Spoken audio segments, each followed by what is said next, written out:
I'm Kelly Swanson. It's nice to meet you.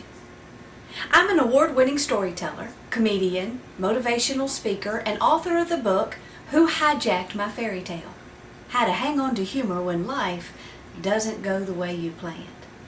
I use comedy, stories, and a wacky cast of Southern characters to make people laugh, to relieve stress and let them know they can always find something to laugh about, to remind people that they matter, to show appreciation and give them a renewed sense of passion for who they are and what they do, to show people how to see beyond their obstacles, to cultivate a healthy workplace attitude and find life balance, and to teach people how to be unforgettable in business to their employees, their clients, and to the marketplace. I want to be one of those members-only jackets.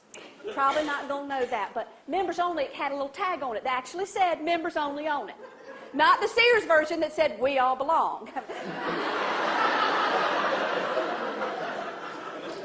Because we didn't belong, that was the point. Did they still? I asked somebody the other day in one of my shows, I said, they still got members only. I think I seen it. She said, yeah, honey, they do over at the Goodwill. I said, all right, I'm going to go get me one.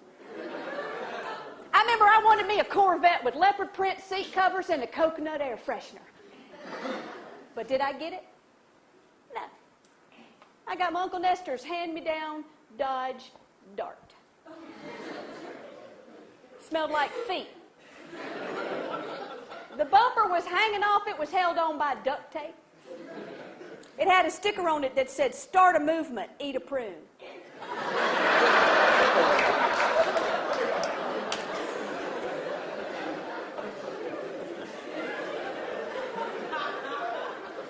Yeah, you try to be cool. But nowadays, this is what really gets me. Do y'all know when kids get in trouble nowadays, they get time out? Like the no-no chair. Isn't that special? Now, I'm not going to speak for y'all. I'll just speak for myself in the neighborhood where I grew up, and we got in trouble. We got spanked. Amen. Hard. In the front yard. By somebody else's mom. One day, y'all, I'm going to be famous. And one day, I'll get them fancy digs, and I won't have to stay in them Motel 6s after the blood splatter's been washed off the walls. I once stayed in a room, still had the yellow tape body outline on the floor. I paid the maid $5 to take a picture of me laying in it.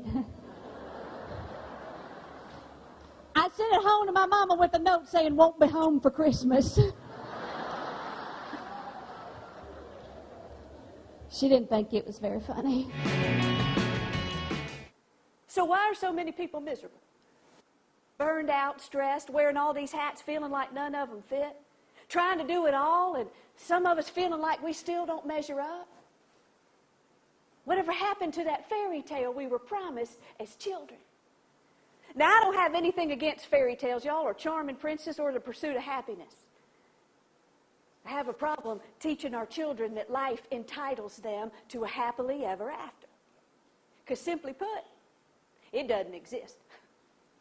I don't care who you are or what you've got. At some point, every one of us is going to come to that page in that fairy tale and find it's been ripped out. Where the scenery's changed, the ending's been rewritten to where it looks nothing like we had originally planned. He is a genius. I'm married to a genius. He lays awake at night pondering the mysteries of the universe. I lay awake at night wondering, now what happens to their tattoos when big people lose weight?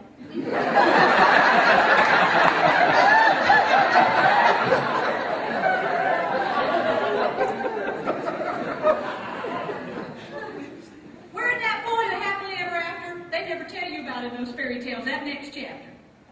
Where the honeymoon's ended, real life is set in, and suddenly you got a good idea what forever's going to feel like. Where the charming prince has got him a spare tire.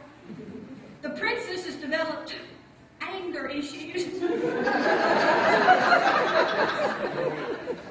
And your dreams of rocking on the front porch into the twilight of your life turns into unpaid bills, dirty laundry, and dreams of killing him in his sleep.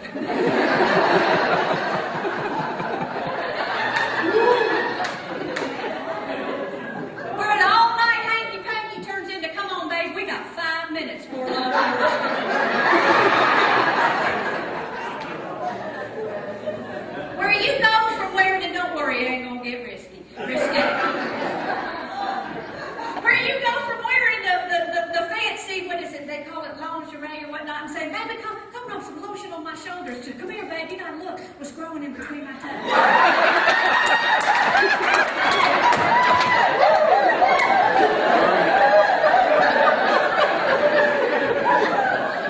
I think it's infected.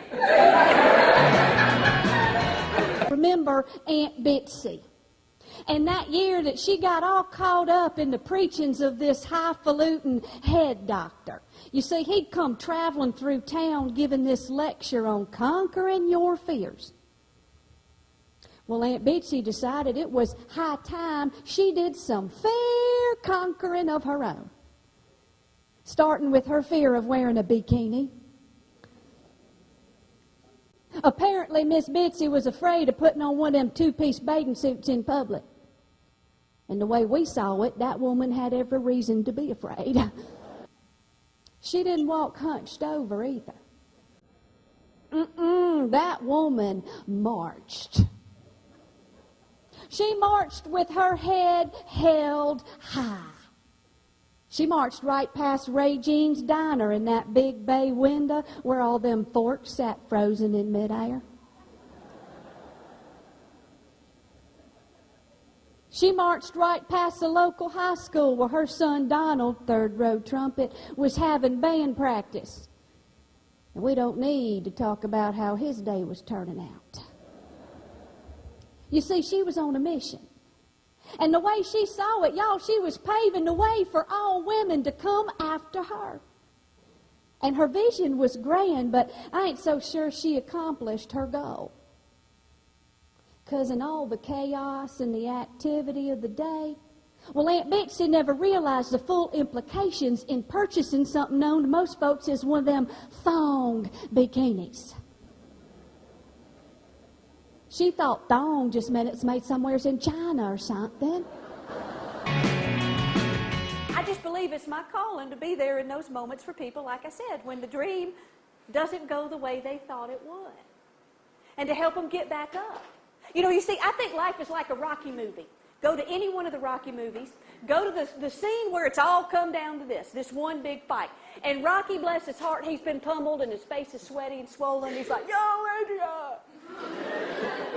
And that manager's beating on the stage or whatever it's called. And you're looking at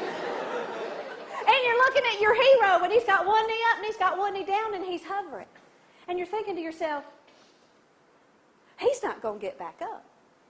And if you're like me, you're yelling at the TV. It doesn't matter if you've seen it 7 times already. You're like, "Come on, Rocky. You can do it. Look how far you've come, man. Keep your eye on the prize, dust yourself off, and get back up." I take my TV serious. But I think life is like that. Yes, sometimes we're at the top of our game. High five over the tennis court net. Sometimes we are killing it.